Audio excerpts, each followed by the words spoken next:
Bismillahirrahmanirrahim. Alhamdulillahirabbil alamin wa bihi nasta'in ala umurid dunya waddin. Wassalatu wassalamu ala sayyidil mursalin sayyidina wa habibina wa syafi'ina wa maulana Muhammadin wa ala alihi wa sahbihi ajma'in, khususan man sannafa hadzal kitab. Nuhimallahu ta'ala wa nafa'ana bihi wa biulumihi wa biulumihi wa biulumihi wa fid dharaini amin. Al-Fatihah.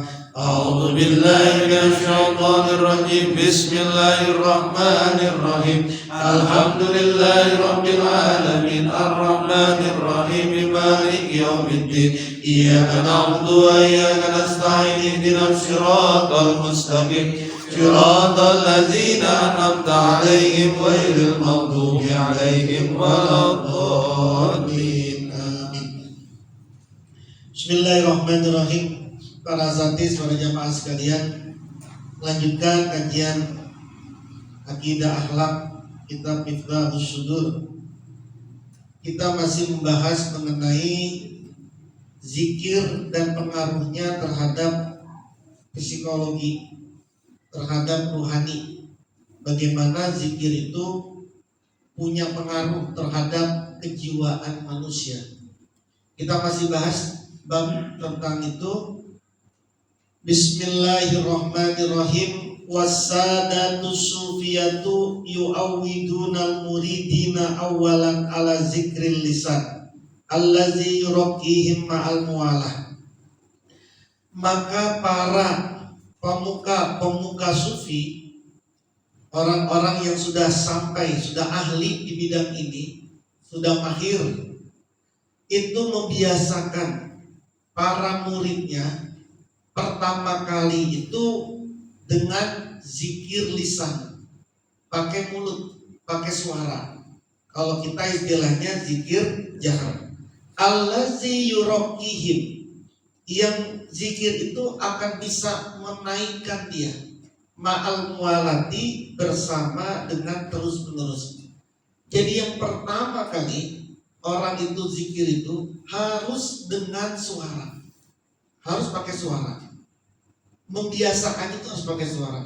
Kalau orang belum ahli zikir, kemudian zikirnya itu dalam hati, mesti lalai, sulit masuknya. Harus disuarakan dulu. Maka yang pertama kali menggunakan zikir lisan. Terus min zikril qalbi, daripada zikir qalbi. Jadi lebih diutamakan dulu zikir jaharnya ketimbang zikir khafinya. Karena kalau nanti zikirnya, udah saya mah zikirnya dalam hati saja.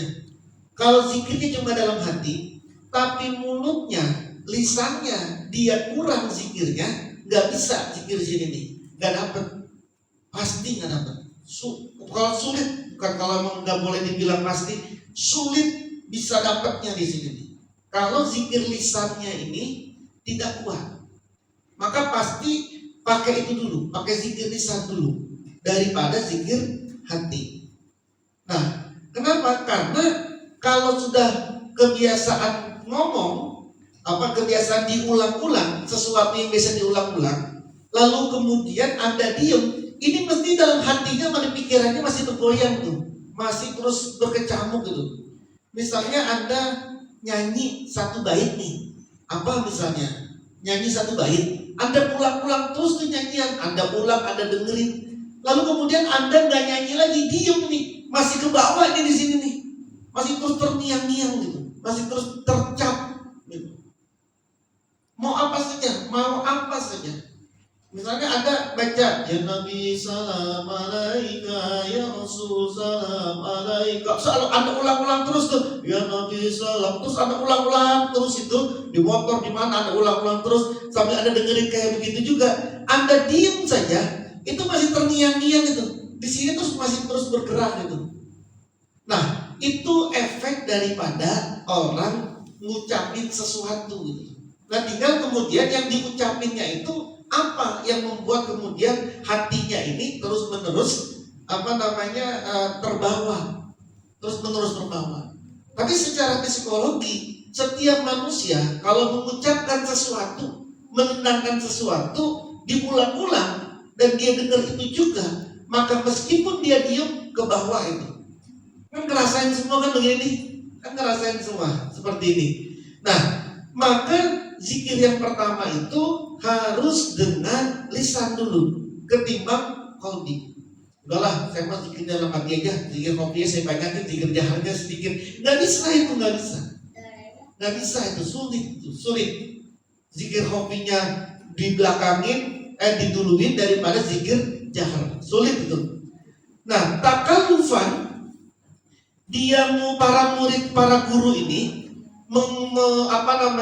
mengulang-ulang si murid ini mengulang-ulang zikir ini pakai lisan, takallufan dengan cara memaksa, dipaksain dulu, seneng nggak seneng, dipaksain dulu, terus aja diulang-ulang, capek, terus diulang-ulang, ila zikri menuju kepada zikir tobaan yang jadi karakter.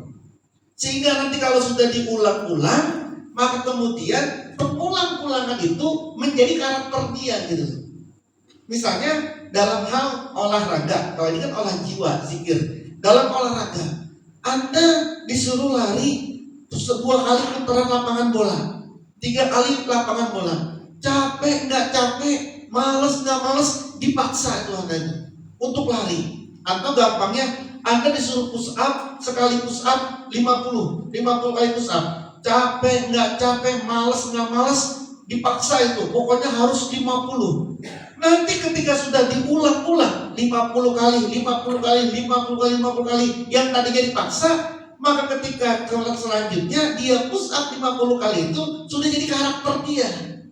Nggak perlu lagi dipaksa, udah enteng lagi dia. Itu kan olahraga kan. Semua olahraga kan pasti seperti itu sih. Makanya olahraga itu pasti sesuatu yang diulang-ulang, yang dilakuin itu. Dia push up, dia squat jump, dia lari segala macam, sampai itu menjadi karakternya dia. Pasti orang awalnya itu push up itu 50, jangankan 50, 10 aja udah pantatnya doang yang ke atas bawah, bukannya badannya semua gitu kan. Tapi kan kalau udah dipaksakan itu menjadi karakter. Sholat misalnya, sholat itu dipaksa, harus dulu dipaksa. Sama, sholat itu dipaksa. Malas nggak malas sholat. Terus kemudian berat nggak berat sholat. Sholat dalam keadaan malas terusin. Sholat dalam keadaan malas dong. Saya ke sholatnya begini ya, masih malas ya, lagi sholat malesan. Terusin sholatnya, jangan berhenti, terusin. Nanti ketika sudah dipaksa, sholat menjadi karakter. Ketika sudah menjadi karakter, sholat menjadi enteng. Itulah yang dilakukan di dalam sistem pendidikan. Maka kenapa kok misalnya anak pesantren sama bukan yang anak pesantren, kok ibadahnya lebih kuat anak pesantren? Karena memang anak pesantren setiap hari 24 jam dipaksa itu. Ngantuk disuruh bangun tahajud.